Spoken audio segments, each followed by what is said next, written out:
விசிகா அப்படிங்கிற ஒரு ஒரு அமைப்புல அவங்க ஒரு நீண்ட நாள் கோரிக்கை திருமாவளவன் அவர்களுக்கு எத்தனையோ முறை கிடைத்தது. அவர் அதெல்லாம் நிராகரித்து இந்த முறை விஜய் அவர்களோடு கை கோர்த்திருப்பது எப்படி பாக்குறீங்க? அரசியல் களம் மாறுதா? இப்ப திமுக கூட்டணி உடைந்து சுக்குநூறாகிறதா எடுத்துக்கலாம். ஒரு கூட்டணியாக பார்த்தோம்னா இனிமே மதச்சார்பு கூட்டணி அப்படின்னு ஒன்று உருவாகிறதற்கு வாய்ப்பு குறைஞ்சு போச்சு. இன்னொரு பிரச்சனை என்னன்னா, யார் அந்த ஐடியா கொடுத்தாங்க ஸ்டாலினுக்குன்னு எனக்கு தெரியல. ஜெயலலிதா எப்படி தன்னை அம்மான்னு ப்ரொமோட் பண்ணாங்களோ அதே மாதிரி இவரை அப்பான்னு ப்ரொமோட் பண்ண ட்ரை பண்ணாங்க.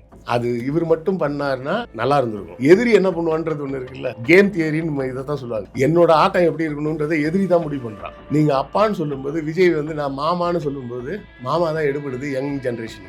பெருமளவு ஒரு தன்னுடைய பலத்தை வைத்து திமுக வெற்றிக்கு உதவியாளராக இருந்தவர்கள் அப்படிங்கும்போது அதை தான் கேட்கிறேன். அது ஒரு டேமேஜ் தானே? இல்ல, இது உண்மையில என்னன்னா டிஎம்கேக்கு இது தேவையில்லாத பேகேஜ். நீங்க டேமேஜ்னு பாக்குறீங்க, நான் பாக்குறது பேகேஜ்னு தான் பாக்குறேன். இவ்வளவு பேரை உள்ள அகாமடேட் பண்ணதுனாலதான் அவங்க 160 சீட்டுக்கும் கம்மியா தான் நிக்கவே முடியுது. மிச்சம் கிட்டத்தட்ட ஒரு 80 சீட் இந்த மாதிரி எல்லாருக்கும் வெளியே கொடுத்து மொத்தத்திலேயே எவ்வளவு ஜெயிச்சிருக்காங்க பாருங்க. வெறும் 11 சீட் தான் கிடைச்சிருக்கு. 11 12 சீட் தான் கிடைச்சிருக்கு. அப்ப திமுக தனியாவே நின்றுட்டு போயிடலாம். திமுக தனியாவே நின்றுதா கூட ஒரு 110 சீட்டு ஜெயிச்சிருப்பாங்க. தேர்தல் கூட்டணின்றது வேற ஒண்ணுமே கிடையாதுமா, வெறும் தொகுதி பங்கீடு. எனக்கு கூட இத்தனை சீட் தருவியா அப்படின்ற மட்டும்தான் அங்க பேச்சே தவிர அங்க கொள்கை இந்த அப்படியே நாங்கெல்லாம் அப்படியே ஒரே கொள்கையில ஒட்டி அப்படி நிக்கிறோம்லாம் ஒன்றும் கிடையாது. சீட்டு ஷேரிங் மட்டும்தான். சீட் ஷேரிங் முடிஞ்சதோட அந்த கூட்டணி முடிஞ்சு போச்சு. அதுக்கப்புறம் அடுத்த எலெக்ஷன் வரும்போது தான் என்ன கூட்டணி யார் கூட எல்லாம் பார்க்கணும். ஸோ அதை ஒரு பெரிய விஷயமா பார்க்க வேண்டியதில்லை. ஆனா முன்னாடி இருந்த அளவுக்கு ஒரு நேச்சுரல் ரிலேஷன்ஷிப் இருக்காது. ஒரு வோலடைல் சிச்சுவேஷன் வந்ததுன்னா பிஜேபி உள்ள பெருசா இறங்கலாம் அப்படின்னு. இப்ப இறங்க முடியலனாலும் விஜயை இயக்கலாம் அப்படின்ற இடத்துக்கு நகர்ந்திருப்பாங்க. அதுல தான் சொன்னது RSS காரர்கள் போய் பேசியிருக்கிறாங்க விஜயை சந்திச்சு, எது புதிய கல்விக் கொள்கையை ஏத்துங்க, நாங்க யோசிச்சு சொல்றோம் அப்படின்னு இருக்காங்க. முடியாதுன்னு சொல்லல, பரிசீலனை பண்றோம் அப்படின்னு இருக்காங்க. ரெண்டுக்கும் வித்தியாசம் இருக்கு. அறம் நாடு நேயர்களுக்கு அன்பு வணக்கம். இன்று நம்மோடு இணைந்திருப்பவர் கிருஷ்ணவேல் அவர்கள். சார் வணக்கம். சார் வணக்கம். வணக்கம் நந்தா. இப்ப திமுக கூட்டணி சிதைந்து போய்விட்டது. ஏன்னா இப்போ ஒரு கட்சியாக ஆல்மோஸ்ட் தாவேக்கா கூட்டணியில் இணைந்து விட்டார்கள். ஏன்னா இப்போ தாவேக்கா ஒன்றே ஒரு மைனாரிட்டி ஆட்சி 5 வருஷம் நீடிக்குமான்னு கேட்டால் இல்லை, 5 வருஷம் ஆட்சி செய்யப்படக்கூடிய ஆட்சியாகத்தான் இது இருக்க போகுதுங்கிற மாதிரியான ஒரு சமிஞ்சைகளை அவர்கள் தொடர்ந்து ஸ்கோர் பண்ணிட்டு வராங்க. இன்னொரு புறம் அதிமுக 2ஆக உடைந்து அவர்கள் சேர போகிறாங்கன்னு சொல்லிட்டு கடைசியில் சேரல. இப்போ அவங்க எப்படி கட்சிக்குள்ளே சேர்றதுங்கிற பிரச்சனைகள் போயிட்டு இருக்கிறது. இப்போ பார்த்தீங்க அப்படின்னா இது எல்லாமே பிஜேபியோட பிளான் தான். பாஜக தமிழ்நாட்டில் 2 பெரிய கட்சிகளையும் ஒரே டைமில் உடைக்கணும்னு நினச்சாங்க. திமுக உடைக்கிறதுக்கு ஒரு ஃபார்முலா கையில் எடுத்தாங்க, அதிமுக உடைக்க ஒரு ஃபார்முலா எடுத்தாங்க. இது ரெண்டுக்கும் உருவாக்கப்பட்ட தாவேக்கா. அதனால தான் அப்படி தான் விமர்சனங்கள் வைக்கப்பட்டது. ஏன் திருமாவளவன் அவர்கள் கூட RSS பெற்றெடுத்த பிள்ளைகள் தான் அப்படின்னு சொல்லிட்டு விமர்சித்தார். இன்றைய தினம் தாவேக்கா அமைச்சரவையில் IUMலும் சரி விசிகாவும் சரி இணைஞ்சிருக்கிறாங்க. ஆல்மோஸ்ட் கூட்டணியில் அவங்க கூட்டணி ஆட்சியாகத்தான் கூட்டணியில் போகிறாங்க. திமுக பிரிகிறாங்க அப்படி தான் பார்க்க முடியுது. என்ன பிளானு, என்ன நடக்குது? இது தற்பொழுது தாவேக்கா ஒரு வலுவான கூட்டணியையும் அமைக்க ஸ்டார்ட் பண்ணிட்டாங்களா எதிர்வரும் தேர்தலுக்கு? Follow the money, you will get the crime அப்படிம்பாங்க ஆங்கிலத்தில். Follow the money, you will see the crime அப்படிம்பாங்க. பணத்தை பின்தொடர்ந்து போனீங்கன்னா இந்த கிரைம் எங்கே இருந்து ஆரம்பித்து நடந்தது அப்படின்றத கண்டுபிடிச்சிடலாம். சொல்லப்படுவது தாவேக்கா சுமார் 3000 கோடி ரூபாய்க்கு மேலே இந்த எலெக்ஷனில் செலவு பண்ணதாக சொல்லப்படுகிறது. ஆன்லைனில் எல்லாத்துக்கும் சேர்த்து கிட்டத்தட்ட 3000 கோடி ரூபா செலவு பண்ணியிருக்காங்கன்னு. உண்மையில் என்னென்னா, நான் இதை இந்த கரூர் சம்பவம் நடந்த நாள்லேருந்து நான் சொல்லிகிட்டு இருக்கிறேன். சென்ற ஆண்டு செப்டம்பர் 27 நினைக்கிறேன். சென்ற ஆண்டு செப்டம்பர் 27 அந்த சம்பவம் நடக்குது. அன்னையிலேருந்து நான் இதை சொல்லிகிட்டு இருக்கிறேன் அப்படின்றதுக்கு முக்கிய காரணம் என்னென்னா, அன்னைக்கு தான் என்னுடைய மாமனார் இறந்து போன நாள். கரூரில் இல்லை, அவர் வயசாகி அவங்க ஊரில் இறந்துட்டார். அதனால அந்த சம்பவம் எனக்கு இன்னமும் ஞாபகத்தில் இருக்குது, தேதியோடு அப்படின்றதுக்கு சொல்கிறேன். அப்போ தான் தமிழ்நாடு எக்ஸ்போஸ் ஆச்சு. தமிழ்நாடு எக்ஸ்போஸ்? ஆமாம். ஏன் என்னென்னா, மற்ற வட மாநிலங்களில் பூராமே அவங்களுக்கு பிளேயிங் கார்டு ரொம்ப சிம்பிளாக இருந்தது. யார்? பாஜக. இந்துவா முஸ்லீமா அப்படின்னு கேட்டோடனே ரைட் அப்படின்ட்டாங்க எல்லாரும். நாங்கள் அவுட்டுப்பா அப்படின்ட்டாங்க. தமிழ்நாட்டில் மட்டும் இந்துவா முஸ்லீமா முடியாது, போப்பா அவர் பக்கத்து வீட்டு பாய், இல்லை சாதி இல்லைப்பா, அது அன்னைக்கு பிரச்சனையாக இருந்தது, இன்றைக்கி எங்களுக்குள்ள ஒரு பிரச்சனையும் இல்லை.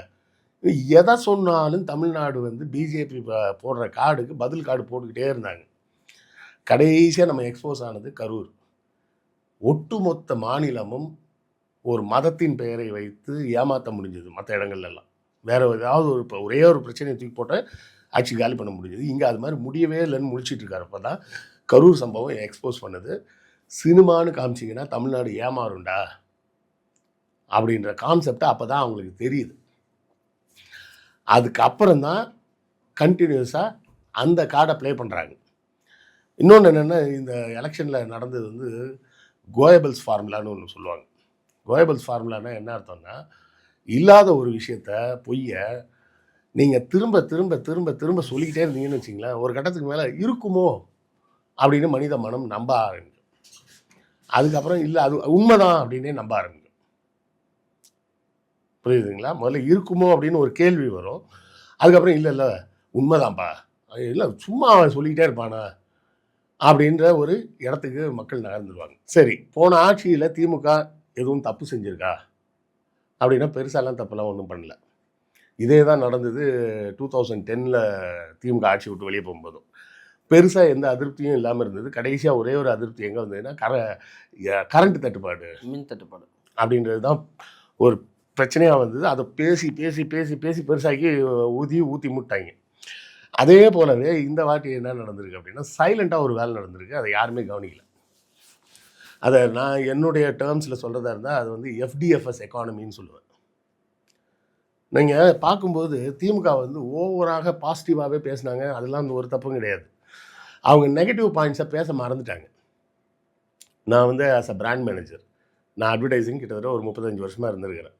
அப்போ எனக்கு வந்து இந்த பிராண்ட் பிளேஸ்மெண்ட் அப்படின்ற கான்செப்டில் ஒரு விஷயம் எனக்கு நல்லா தெரியும். என்னென்னா, உன் ப்ராடக்டில் இருக்கிற நன்மையை சொல்கிற அதே நேரத்தில் இதை வாங்கலைன்னா what you are going to miss அப்படிங்கிறதையும் சொல்லணும். இதை வாங்கினா இதெல்லாம் நன்மை, இதை வாங்கலைன்னா உனக்கு எதெல்லாம் நீ இழக்க போகிற அப்படிங்கிறதையும் சேர்த்து கம்யூனிகேட் பண்ணணும். ஒரு காலத்தில் பார்த்தீங்கன்னா கோல்கேட் வந்து அடிச்சுக்க முடியாத பிராண்டாக இருந்தது.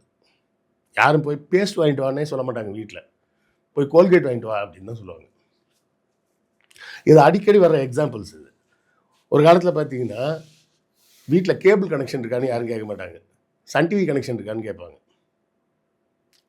அப்போது அந்த கனெக்ஷனே வந்து சன் டிவி கனெக்ஷன்ற மாதிரி மைண்டில் பதிஞ்சிருந்தது. டூத் பேஸ்ட்னாலே கோல்கேட்னு பதிஞ்சிருக்கு. அதுக்குள்ளே அடிச்சுக்கிட்டு உடச்சிட்டு எப்படி உள்ள இன்னொருத்தன் வரான், க்ளோஸ்அப் வரான். க்ளோஸ்அப் வந்து என்ன சொல்கிறான், கோல்கேட் என்ன சொல்லுது, இதை யூஸ் பண்ணால் உங்களுக்கு ஹைஜீன் அப்படிங்குது, ஆரோக்கியம் அப்படின்னு. சரியா? இது நம்ம இந்த சோப்பு, ஒரு சோப்பு இருக்குது, சோப்பு லைஃப் பாய் சோப்பு. லைஃப் பாய் இருக்க விடம் ஆரோக்கியம் இருக்கும் இடம் அப்படின்லாம் போடுவாங்கல்ல. அதுமாதிரி கோல்கேட்னா உங்களுக்கு ஹைஜீன், ஆரோக்கியம், பல்ல ஆரோக்கியம், கேவிட்டிஸ் வராது, கரை பிடிக்காது, அது இதுன்னு சொல்லிக்கிட்டு இருக்காங்க. இவன் உள்ளே வந்து என்ன சொல்கிறேன்னா, பேஸ்ட்டுன்னா அதெல்லாம் தரும், அது உனக்கே தெரியும், அதை நான் வேறு சொல்லணுமா, எந்த யூஸ் பண்ணு, சுவாச புத்துணர்ச்சி வீசுதே. ஒரு பொண்ணிட்ட போய் நீ பேசுனேன்னா உன் வாயிலிருந்து வர அந்த புத்துணர்ச்சியான ஒரு சுவாசமே அவளை கவர்ந்து இழுத்து உங்க கூட பேச வைக்கும் அப்படின்னு ஒரு பிராண்டை மாற்றினான். எல்லா யங்ஸ்டர்ஸ்லாம் அந்த பக்கம் போயிட்டாங்க. சன் டிவின்னே பேசிகிட்டு இருந்தாங்க. விஜய் வந்தான் உள்ள, கலக்க போவது யார், அசத்த போவது யார், அதை பண்ணுறது யார், இதை பண்ணுறது யார் அப்படின்னு. இது நல்லா இருக்கேன்னு எல்லாம் சீரியல் விட்டு அந்த பக்கம் போயிட்டாங்க. புரியுதா? இதைத்தான் வந்து FDFS எக்கானமின்னு நான் சொல்கிறது. FDFSன்னு நான் அதுக்கு சொல்கிற காரணம் என்னென்னா, நீங்கள் எல்லாருமே பார்த்துருப்பீங்க. FDFSனால் எல்லோரும் சொல்கிற அதே பொருளில் தான் நானும் சொல்கிறேன். ஃபர்ஸ்ட் டே ஃபர்ஸ்ட் ஷோ தான் நான் சொல்கிறேன். இந்த FDFS எக்கானமி எப்படி இயங்குதுன்னா, அது ஒரு செட் ஆஃப் பீப்புள். அந்த பீப்புள் வந்து என்ன பண்ணுவாங்கன்னா, அவங்க பிள்ளைங்க முதல் ஷோ போய் பார்க்குறதுக்கு மினிமம் 1000 ரூபாயிலேருந்து 2000 ரூபாய் வரை செலவு பண்ணுறதுக்கு தயார். மாதம் ஒரு படம் வருது குறைஞ்சது. சரியா? அந்த பசங்க இந்த படத்தோட ரசிகர், அந்த படத்தை ரசிகர்லாம் கிடையாது. அவன் ரஜினி படத்துக்கும் போவான், விஜய் படத்துக்கும் போவான், அஜித் படத்துக்கு போவான், எல்லா படத்துக்கும் போவான். அப்போ நாங்கள் சின்ன பையனாக இருந்தப்பெல்லாம் இந்த மாதிரி ஃபர்ஸ்ட் டே ஃபர்ஸ்ட் ஷோ உண்டானா உண்டு. அப்போ டிக்கெட்டை வந்து ரசிகர் மன்றத்துலேருந்து விற்பாங்க. அப்போ தியேட்டரில் டிக்கெட்டோட விலை, அதிகபட்ச விலையே எவ்வளோ இருக்குன்னா 10 ரூபா தான் இருக்கும். நான் சொல்கிறது 80s 90s 2 ரூபாயில் ஆரம்பித்து அதிகபட்சம் 10 ரூபா தான் டிக்கெட்டே இருக்கும். அந்த ஃபர்ஸ்ட் டே ஃபர்ஸ்ட் ஷோக்கு டிக்கெட் வந்து 50 ரூபா போடுவான். இந்த பசங்கள்லாம் என்ன பண்ணுவாங்க தெரியுமா, ஃபர்ஸ்ட் டே ஃபர்ஸ்ட் ஷோ போகிற ரசிகர்கள் ஒரு 6 மாதமாக காசு சேர்த்து வைப்பான். ஒரு 6 மாதமாக காசு சேர்த்து வைப்பாங்க. 5 ரூபா, 10 ரூபா, 2 ரூபான்னு இப்படியே சேர்த்து ஒரு 50-100 ரூபாய் கிட்ட ரெடி பண்ணி வச்சுட்டு உட்காந்துருப்பாங்க. அந்த தீபாவளி வரப்போகுது, அது ஃபர்ஸ்ட் டே ஃபர்ஸ்ட் ஷோ போகணுன்ட்டு போவாங்க. இப்போ அப்படிலாம் கிடையாது. மாதம் ஒரு ஃபர்ஸ்ட் டே ஃபர்ஸ்ட் ஷோ வருது. அதுக்கு வீட்டில் இருக்க அம்மா அப்பா பணம் கொடுக்குறாங்க. அப்போ அம்மா அப்பா பணம் கேட்டால் செருப்பு கழட்டி அடிப்பாங்க. 50 ரூபா கொடுத்து படமாடா அவனுக்கு அப்படின்னு. அதனால இவன் என்ன பண்ணுவான், மார்க்கெட்டுக்கு போக சொன்னா போயிட்டு உடனே காயெல்லாம் வாங்கி அதில் ஒரு 2 ரூபா கமிஷன் அடிப்பான். இப்படியே சேர்த்து சேர்த்து சேர்த்து 50 ரூபா 100 ரூபா வரை சேர்த்து வச்சிருப்பான். ஏன்னா இவனுக்கு தனியாக போனாலும் பார்த்தா பிடிக்காது, போர் அடிக்கும். கூட ஒரு ஃப்ரெண்டையும் கூட்டு போகணும். இப்போ என்னையெல்லாம் கூட்டு போவாங்க. நான்லாம் சினிமா அவ்வளோலாம் விரும்பி பார்க்க மாட்டேன். அவனே எனக்கு ஒரு டிக்கெட் வாங்கி வச்சு கூட்டு போவான். இப்படிலாம் நடக்கும். இப்போ என்ன அப்படி இல்லை. எஃப்டிஎஃப்எஸ் எக்கானமியை சேர்ந்த சில குடும்பங்கள் இருக்குது. அவங்க இன்னொன்று தெரியுமா உங்களுக்கு, இந்த ஓஎம்ஆர்னு ஒரு ஏரியா சொல்கிறான் பார்த்தீங்களா, அந்த ஏரியாவில் இருக்கிறவனுக்கு எக்மோர் எப்படி இருக்குன்னு கூட தெரியாது. அவன் எக்மோருக்கே வந்திருக்க மாட்டான். அவன் அப்படியே ஓஎம்ஆர்லேருந்து அப்படியே என்ன அது நம்ம மிருகக்காட்சி சாலை இருக்க வண்டலூர் அந்த வழியாக போய் அப்படியே ஊருக்கு போயிடுவான். அப்படியே அங்கேருந்து ஓஎம்ஆர் போயிடுவான். இந்த சைடு வரவே மாட்டான். இப்போ 90கள் தொடக்கத்துக்கு மேலே வந்த என்ன போன்ற ஆட்களுக்கு நிறைய பேருக்கு வட சென்னையை பற்றி அதிகமாக தெரியாது. ஏன்னா எங்களுக்கு அங்கே வேலை கிடையாது. 2000க்கு அப்புறம் வந்தவன் இருக்கான் பாருங்க, அவனுக்கு இந்த ஏரியாவே தெரியாது. அசோக் நகர், அண்ணா நகரே அவனுக்கு தெரியாது. ஏன்னா நீங்கள் இங்கே என்னெல்லாம் இருக்கோ எல்லாமே அங்கே ஓஎம்ஆரில் இருக்குது.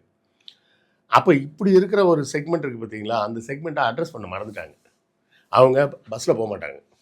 இப்போ கவர்மெண்டால் நேரடி ஸ்கீம்ஸில் பெரும்பாலும் அவங்க வந்து நேரடியாக அதை அனுபவிக்கல.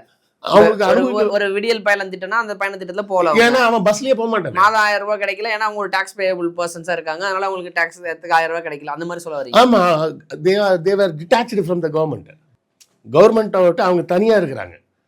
அன்றாட வாழ்க்கை வந்து அவங்களோட வாழ்க்கை வந்து அந்த கவர்மெண்ட் வந்து எந்த இடத்துலையும் உள்ள குறுக்கிடவே இல்லை. அப்போ அவங்க அட்ரஸ் பண்ணவே இல்லை இவங்க.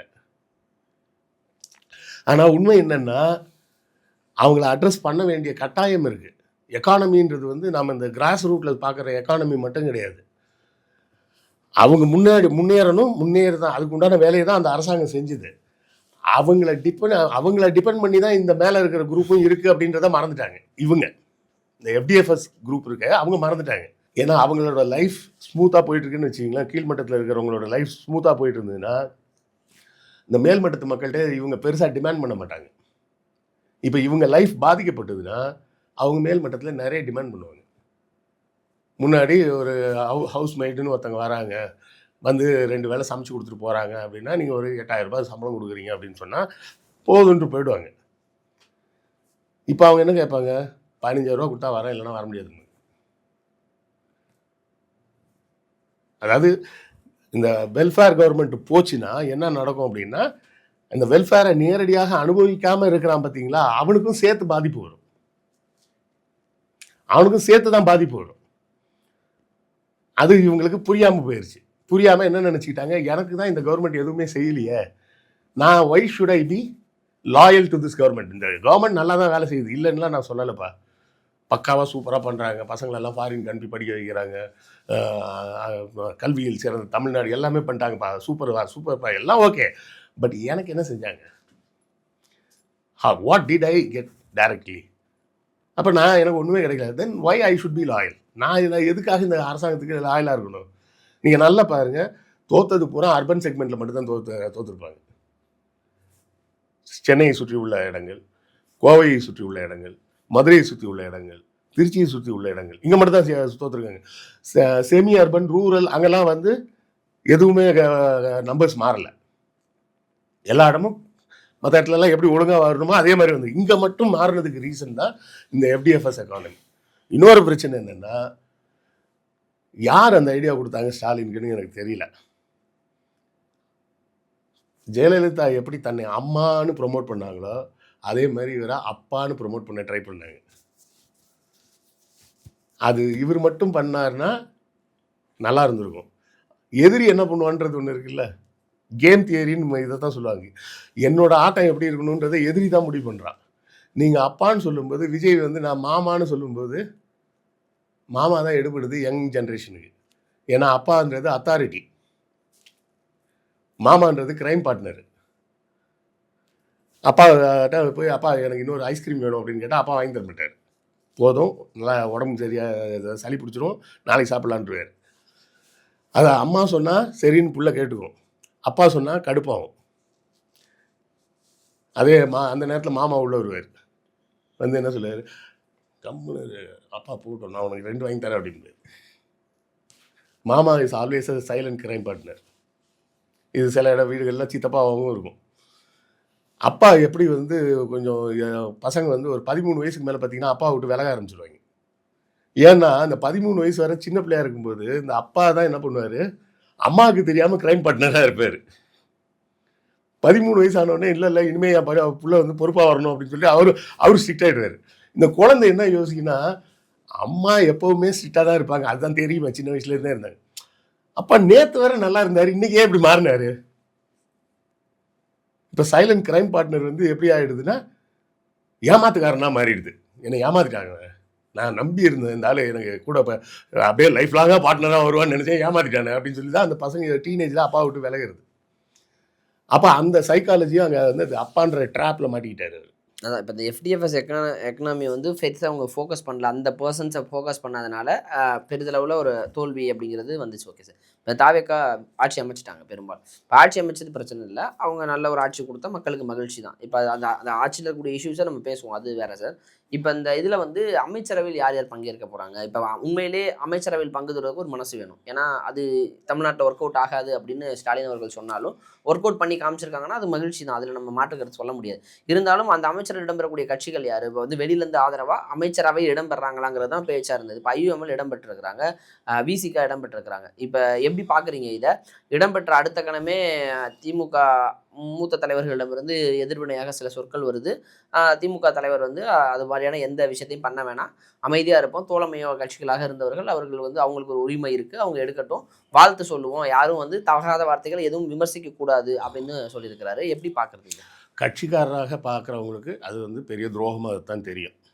கட்சி உறுப்பினர்களாக இருப்பவங்களுக்கு என் கூட கூட்டணின்னு சொல்லிவிட்டு என் கூட சேர்ந்து தானே ஓட்டு வாங்கினேன், வாங்கி ஜெயிச்சுட்டு இப்போ அங்கே போய் பதவி வாங்குவியா அப்படின்னு ஒரு கட்சிக்காரராக ஒரு கட்சிக்காரர் கோவப்படுறதுல அந்த நியாயத்தை நம்மளால் புரிஞ்சிக்க முடியும்.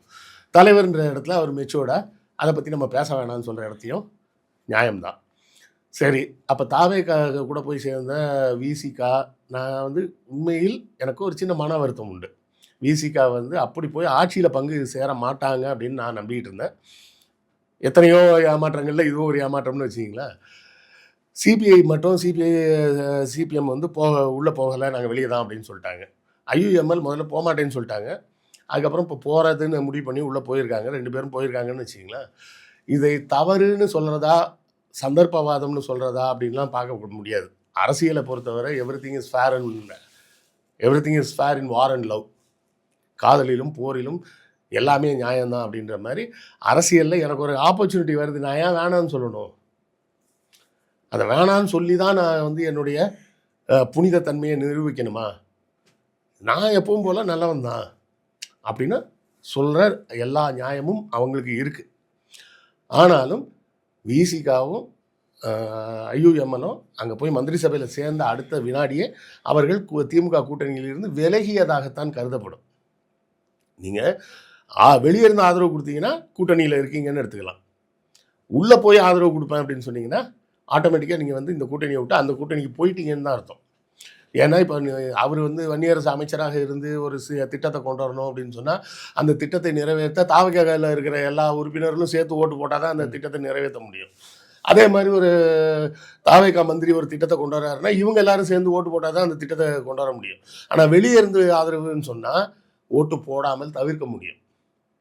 இப்போ நீங்கள் மந்திரியாகவே இருந்துக்கிட்டு அதுலேயே கூட இருக்கிற இன்னொரு அமைச்சரை வந்து கொண்டு வர திட்டத்துக்கு நான் ஓட்டு போட மாட்டேன்னு எப்படி சொல்லுவீங்க?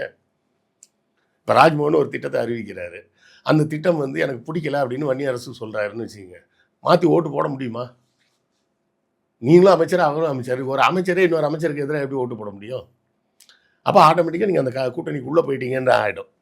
இப்போ ஏன்னா ஏற்கனவே சமக்கிர சிக்ஷாவை கொண்டாட போகிறாங்கன்னு சொல்லி ஏற்கனவே பேச்சுவார்த்தை வந்தாச்சு.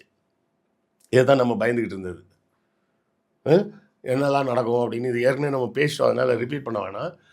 5ஆம் கிளாஸில் ஃபெயில் ஆகி அண்ணன் தம்பிலாம் ஒரே கிளாஸில் படிக்கிற கூத்தெல்லாம் நடக்க போகுது இனிமேல். அந்த கூத்தெல்லாம் நடக்கும்போது நம்ம அது நடைமுறைக்கு ட்ராப் நிறைய வரும். அதான் சார் நம்ம நடைமுறைக்கு ஏன்னா முதல்ல அவங்க வந்து கல்வியில் சிறந்த தமிழ்நாடுன்னு சொல்லாதீங்கன்னாங்க. இல்லை கல்வியில் சிறந்த தமிழ்நாடு தான் அப்படின்னு ஒத்துக்கிறாங்க. மருத்துவமனைகள்லாம் முன்னேறலன்னாங்க. பிறகு அவங்களே மருத்துவமனை எல்லாமே நல்லா தான் இருக்குது அப்படின்னு அவங்களே தான் சொல்கிறாங்க. பட் எனிவேஸ் தமிழ்நாடு வந்து எந்த அளவுக்கு முன்னேறிய மாநிலம், எந்தெந்த வகையெல்லாம் முன்னாடி இருக்காங்கிறது எல்லாரும் விவரம் அறிந்தவர்கள் தான். இது ஆட்சி மாற்றங்கிறது இப்போ இருக்க மக்கள் ஏதோ ஒரு விஷயத்த தேடுறாங்க. அந்த வகையில் மாற்றம்ங்கிறது வந்திருக்கு. நம்ம அந்த சாப்டர் நம்ம போவோம். ஏன்னா ஒரு அரசின் மீது வைக்கிற விமர்சனங்கிறது நடக்கிற குற்றங்களையோ அங்கே அரசு செயல்பட்டதை வச்சு நம்ம வருவோம். இப்போ இந்த அரசியல் பொலிட்டிக்கல் கணக்காக நான் என்ன கேட்குறேன்னா, விசிகா அப்படிங்கிற ஒரு அமைப்பில் அவங்க ஒரு நீண்ட நாள் கோரிக்கை, அவங்க அமைச்சரவையில் ஆட்சி அதிகாரத்தில் பங்கு வேண்டும்னு அவங்க வைத்த கோரிக்கை திருமாவளவன் அவர்களுக்கு எத்தனையோ முறை கிடைத்தது. அவர் அதெல்லாம் நிராகரித்து இந்த முறை விஜய் அவர்களோடு கை கோர்த்திருப்பது எப்படி பார்க்குறீங்க? அது எதிர்வரும் தேர்தல்களில் எப்படி எதிரொலிக்கும்? இதற்கு பிறகு தமிழக அரசியல் களம் மாறுதா? இப்போ திமுக கூட்டணி உடைந்து சுக்குநூறாகிறதா எடுத்துக்கலாமா? இல்லை, இது வந்து திமுக கூட்டணிக்கு ஒரு பின்னடைவுன்னெலாம் சொல்ல முடியாது. சாரி, திமுகவுக்கு பின்னடைவுன்னு சொல்ல முடியாது. ஒரு கூட்டணியாக பார்த்தோம்னா இனிமே வந்து மதச்சார்பற்ற கூட்டணி அப்படின்னு ஒன்று உருவாகிறதற்கு வாய்ப்பு குறைஞ்சு போச்சு. போன 2026 எலெக்ஷனில் வந்து எல்லாருமே என்ன யோசிச்சாங்க, அதிமுக பக்கம் போனால் பாஜக கூட போன மாதிரி ஆகிடும், தாவேகா கூட போனாலும் பாஜக கூட போன மாதிரி தான் ஆகும், அதனால நம்ம போக வேணாம், நம்ம திமுக கூடவே இருப்போம், அப்போ தான் அது மதச்சார்பற்ற கூட்டணி அப்படின்ற அந்த பார்வை இருந்தது. இனிமேல் அந்த மதச்சார்பற்ற கூட்டணி அப்படின்ற பேச்சுக்கு தமிழ்நாட்டு அரசியலில் இடம் இருக்காதுன்னு நினைக்கிறேன். ஏன்னா இப்போ காங்கிரஸும் வெளியேறிட்டாங்க, ஐஎம்எல்லும் வெளியேறிட்டாங்க, விசிகாவும் வெளியேறிட்டாங்க. பிரதான கட்சிகளாக இருக்கக்கூடியவர்கள் வெளியேறுவது அப்படிங்கிறது ஒரு பிரதான கட்சிகள்லாம் கிடையாது. இவங்க ஒரு முக்கியமான கட்சிகள். காங்கிரஸ் வந்து ஒரு தேசிய கட்சியாக இருக்கிறாங்க, திமுகவோட கூட்டணி. இப்போ விசிகாவுமே பெருமளவு ஒரு தன்னுடைய பலத்தை வைத்து திமுகவோட வெற்றிக்கு உதவியாளர்களாக இருந்தவர்கள். அப்படிங்கும்போது அதை தான் கேட்குறேன், அது ஒரு டேமேஜ் தானே? இல்லை, இது உண்மையில் என்னென்னா டிஎம்கேக்கு இது தேவையில்லாத பேகேஜ். நீங்கள் டேமேஜ்னு பார்க்குறீங்க, நான் பார்க்குறது பேகேஜ்னு தான் பார்க்குறேன். இவ்வளோ பேரை உள்ளே அகாமடேட் பண்ணதுனால தான் அவங்க வந்து 160 சீட்டுக்கோ கம்மியாக தான் நிற்கவே முடிஞ்சுது. மிச்சம் கிட்டத்தட்ட ஒரு 80 சீட்டு இந்த மாதிரி எல்லாருக்கும் வெளியே கொடுத்து மொத்தத்திலே எவ்வளோ ஜெயிச்சிருக்காங்க பாருங்கள். காங்கிரஸ் ஒரு 5 சீட்டு ஜெயிச்சிருக்குது, கம்யூனிஸ்ட் 2 சீட்டு ஜெயிச்சிருக்கு, விசிகா 2 சீட்டு ஜெயிச்சிருக்கு, ஐயுஎம்எல் 2 சீட்டு ஜெயிச்சிருக்கு. மொத்தம் 11 சீட்டு தான் ஜெயிச்சிருக்காங்க, 80 இடங்களை வாங்கி. இவங்க தேமுதிக ஒரு சீட்டு ஜெயிச்சிருக்கு. அப்போ 80 இடங்களை அவங்களுக்கு கொடுத்து வெறும் 11 சீட்டு தான் கிடச்சிருக்கு, 11 12 சீட்டு தான் கிடச்சிருக்கு. அப்போ திமுக தனியாகவே நின்றுட்டு போயிடலாமே. திமுக தனியாகவே நின்றுதா கூட ஒரு 110 சீட்டு ஜெயிச்சிருப்பாங்களே, 210க்கு சரி தானே? ஏன்னா இப்போ காங்கிரஸ் கொடுத்த 28 சீட்டில் எத்தனை ஜெயிச்சிருக்காங்க? 5 சீட்டு ஜெயிச்சிருக்காங்க, மிச்சம் 23 சீட்டை தோற்றுருக்காங்க. அப்போ இதெல்லாமே ஒரு கொள்கை கூட்டணின்னு சொல்லி தேவையில்லாத பேகேஜை தான் டிஎம்கே தூக்கிட்டு அலைஞ்சிருக்குது இவ்வளோ நேரம். அவனும் சின்ன பையன்ப்பா, இவனும் சின்ன பையன்ப்பா, அவன் பையன் தூக்கிக்கிறான், இவன் பையன் நானே தூக்கிறேன் அப்படின்னு. அந்த சின்ன பசங்களாம் என்ன பண்ணிட்டாங்க, எங்கள் மாமா வந்துட்டாருன்னு மாமா கிட்ட ஓடி போயிட்டாங்க. இவ்வளோ நேரம் பையன் தூக்கிட்டு வந்தது அப்பா, அப்புறம் என்ன மாமா வந்துட்டாருன்னா எல்லாம் மாமா கிட்ட போயிட்டாங்க. அப்போ என்ன பண்ண முடியும்? அப்போ இது வந்து இந்த தேவையில்லாத பேகேஜுகளை திமுக வருங்காலத்தில் தூக்கி சுமக்காமல் தனித்தே நிற்கலாம். டிஎம்கேக்குன்னு தனியாக ஒரு பவர் இருக்கு. இப்போ மேலும் பல கட்சிகள் போகிறதுக்கு வாய்ப்பு இருக்கா? எந்த கட்சிகள் இருக்கு சொல்லுங்க? இப்போ மீதி இருக்கிறது 2 தான், சிபிஎம் சிபிஐ தான் இருக்காங்க. அவங்க 2 கட்சி தான், அவ்வளோதான். மற்றபடி வேற யாரும் பெரிய கட்சி இது தேமுதிக இருக்காங்க. தேமுதிகவுக்கு இருந்த ஒரு நன்றி உணர்ச்சி கூட மற்ற கட்சிகளுக்கு இல்லைன்னு தான் நான் சொல்லுவேன். இல்லை சார், இது எப்படி நன்றி உணர்ச்சின்னு சொல்கிறது? அங்கே தான் பிரச்சனையே. அதாவது இப்போ கூட்டணியாக ஓட்டு கேட்டு, உங்களுக்காக ஓட்டு கேட்டு உங்களை ஜெயிக்க வச்சா நீங்கள் ஜெயிச்சதுக்கு பிறகு இப்படி போகிறீங்களே. சரி, இப்போ ஐயுஎம்எல்ல இருந்து எவ்வளோ ஓட்டு திமுகவுக்கு வந்தது, கம்யூனிஸ்ட்லேருந்து எவ்வளோ ஓட்டு திமுகவுக்கு வந்தது, விசிகாலேருந்து எவ்வளோ ஓட்டு திமுகவுக்கு வந்தது, காங்கிரஸ்லேருந்து எவ்வளோ ஓட்டு இங்கே வந்தது. காங்கிரஸில் ஓட்டு கூட வேணாம், போஸ்ட் ஓட்ட கூட அங்கே ஆள் கிடையாது. கரெக்டா? ஸோ உங்கள் வெற்றிக்காக நாங்கள் உழைச்சோம், அப்படி போகிறீங்க, அதான் அந்த கோவம். அவ்வளோதான். இதுதான் என்னோட கோவம் இல்லை, அது திமுக தொண்டர்களின் கோவம். ஆனால் தலைமை வந்து ஏன்னா அவன் தானே கிரவுண்டில் உட்காந்து வேலை பார்த்தவன், அவனுக்கு கடுப்பாக இருக்கும்ல.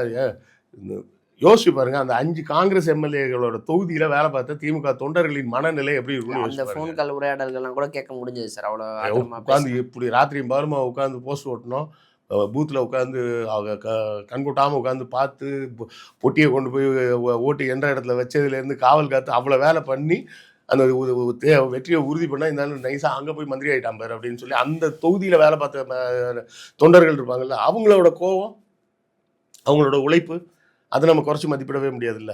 அந்த இடத்த தான் நம்ம சொல்கிறோமே தவிர இது பொதுவாக வந்து அதில் நன்றி உணர்ச்சின்லாம் ஒன்றும் இருக்கணும்லாம் அவசியம் கிடையாது. தொண்டர்கள் மத்தியில் அந்த கேள்வி வரும்ன்றது தான் சொல்கிறேன். ஏன்னா தேர்தல் கூட்டணின்றது வேறு ஒன்றுமே கிடையாதுமா. வெறும் தொகுதி பங்கீடு. எனக்கு கூட இத்தனை சீட்டு தருவியா அப்படின்ற மட்டும்தான் அங்கே வந்து பேச்சே தவிர அங்கே வந்து கொள்கை இந்த அப்படியே நாங்கள்லாம் அப்படியே ஒரே கொள்கையில் ஒட்டி அப்படி நிற்கிறோம்லாம் ஒன்றும் கிடையாது. சீட்டு ஷேரிங் மட்டும்தான் அது. அது சீட் ஷேரிங் முடிஞ்சதோட அந்த கூட்டணி முடிஞ்சு போச்சு. அதுக்கப்புறம் அடுத்த எலெக்ஷன் வரும்போது தான் என்ன கூட்டணி அது யார் கூடலாம் பார்க்கணும். ஸோ அதை வந்து ஒரு பெரிய விஷயமா பார்க்க வேண்டியதில்லை. ஆனால் முன்னாடி இருந்த அளவுக்கு ஒரு நேச்சுரல் ரிலேஷன்ஷிப் இருக்காது. இப்போ திரும்பவே அடுத்த எலெக்ஷனுக்கு விசிகாவோ ஐயுஎம்எலோ மறுபடியும் திமுக கூட்டணிக்கு வந்தாலும் அந்த ஒரு நேச்சுரல் பாண்டிங்னு முன்னாடி இருந்தது இல்லை, அந்த பாண்டிங் இனிமேல் வராது. ஒரு முறிவு ஏற்பட்டுருச்சு அப்படி. அந்த பாண்டிங் அந்த பாண்டிங் திரும்ப வராது. காங்கிரஸே திரும்ப இங்கே வந்துடுறோம், நாங்கள் வந்து எம்பி எலெக்ஷனுக்கு நாங்கள் உங்கள் கூடவே திரும்ப வந்துடுறோம் அப்படின்னு வந்தால் கூட தொண்டர்கள் மத்தியில் அந்த நேச்சுரலான ஒரு பாண்டிங் முன்னாடி இருந்தது இல்லை, அந்த பாண்டிங் இருக்காது. அது போயிடும். அது போச்சுன்னா அந்த அதுக்கப்புறம் கூட்டணி வச்சு ஒன்றும் இல்லை, வைக்காதனாலும் பிரயோஜனம் இல்லைன்ற மாதிரி ஆகிடும்ல. சரி சார், இப்போ அதான் சார் திமுக கூட்டணி உடைந்து விட்டது, அதிமுக கூட்டணியும் 2ஆக உடஞ்சிருக்கு. அதிமுகவே 2ஆக உடஞ்சிருக்கு. அதிமுகவும் 2ஆக உடஞ்சிச்சு. இப்போ அங்கே தாவேக அமைச்சர்கள் இடம்பெறுவாங்க நம்பி அவங்க வெளியே வந்தாங்க, அப்புறம் கிடையாதுன்ட்டாங்க. இப்போ எப்படி மறுபடியும் கட்சிக்குள்ளே போகிறங்கிற டிஸ்கஷன்ஸில் அவங்க இறங்குறாங்க. இது என்டையர் மாஸ்டர் மைண்டே வந்து பிஜேபி தான், இது ரோல் ப்ளே பண்ணதே பிஜேபி தான் அப்படின்னு சொல்கிறாங்க. பிஜேபி ஆனால் தமிழ்நாட்டில் சைலண்ட் ஆயிடுச்சு, எதுவுமே இல்லை. பிஜேபி வந்து ரோல் ப்ளே பண்ணுதுன்னு சொல்கிறதுலாம் வந்து என்னன்னா அவங்க உள்ள தலையிட்டெல்லாம் நீ அவனை பிச்சுட்டு போ, இவனை பிச்சுட்டு போகணுலாம் சொல்கிறதெல்லாம் கிடையாது. நீங்கள் இப்படி ஒரு சிச்சுவேஷனை உருவாக்கி விட்டிங்கன்னா அவன் தானாக வேலை செய்வான். புரியுதுங்களா? மனுஷனுக்குன்னு சர்வைவல்னு ஒரு இன்ஸ்டிங் இருக்குல்ல, அந்த சர்வைவல் இன்ஸ்டிங்லாம் அவன் ஒரு வேலை பார்ப்பான். அந்த வேலையிலேயே எவன் ஸ்ட்ராங்காக இருக்கிறான், எவன் உடையிறான் அப்படிங்கிறது ஆட்டோமேட்டிக்காகவே நடக்கும். அந்த கேப்பை தான் அவன் எதிர்பார்த்துட்டு இருக்கிறான். ஒரு வோலடைல் சிச்சுவேஷன் வந்ததுன்னா பிஜேபி உள்ள பெருசாக இறங்கலாம் அப்படின்னு. இப்போ இறங்க முடியலைனாலும் விஜயை வைத்து இயக்கலாம் அப்படின்ற இடத்துக்கு நகர்ந்திருப்பாங்க. அதில் தான் சொன்னது ஆர்எஸ்எஸ்காரர்கள் போய் பேசியிருக்கிறாங்க விஜயை சந்திச்சு, எது புதிய கல்விக் கொள்கையை ஏற்றுங்கன்னு.